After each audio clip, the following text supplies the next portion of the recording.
You know, I think back to, it was last year, Kaspersky put out a report that showed that only 11% of jobs worldwide in cybersecurity were held by women, and there's a similar report that shows that only 26% of jobs in cybersecurity are held by minority groups. And there's a real, the way I look at this is the definition of insanity. This is not an Einstein quote, it's an Alcoholics Anonymous quote, turns out.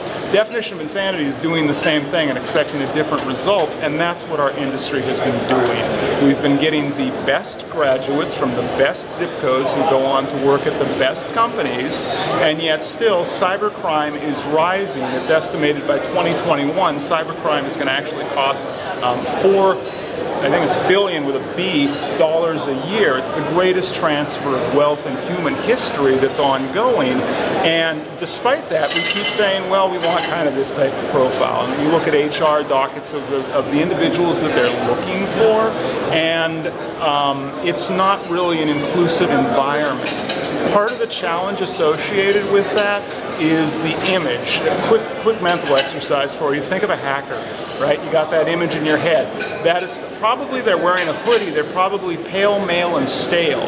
That is a media image that we unfortunately need to overcome so that, if you think about it, girls, going back to that Kaspersky report, by age 12 have decided they don't want a career in cybersecurity. They just don't want to, because they don't look like it, they don't think that they can do the work, it doesn't seem interesting.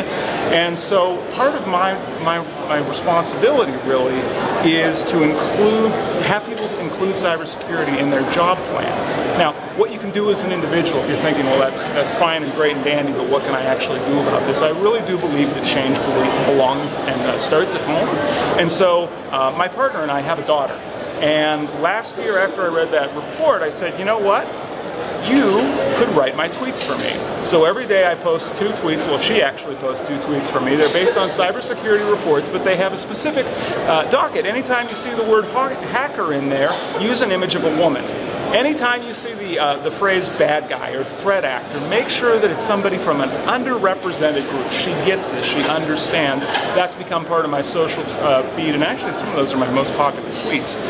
And all that's me just saying, you know what, I can do a little bit. If you can do a little bit more, try to talk to your friends about what you do for a living if you work in cybersecurity. And the reason I say that, most people have not met someone who works in cybersecurity, and yet statistically speaking, people who meet someone who works in cybersecurity get a better sense of the profession, and they actually understand this is a means by which I could help protect my friends, my family, my community, my nation, depending on their preferences. That's so essential that we just get out and talk so that it's no longer this image of eyes on glass, hands on keyboard, all boring technology stuff. There's a lot of fun work to do. Finally, if you're really looking to make a difference, either find an organization that you really feel passionate about their mission and support them financially or volunteer, or ultimately, I wouldn't recommend this for everybody. I saw that there was just really a lack of an all-inclusive organization, and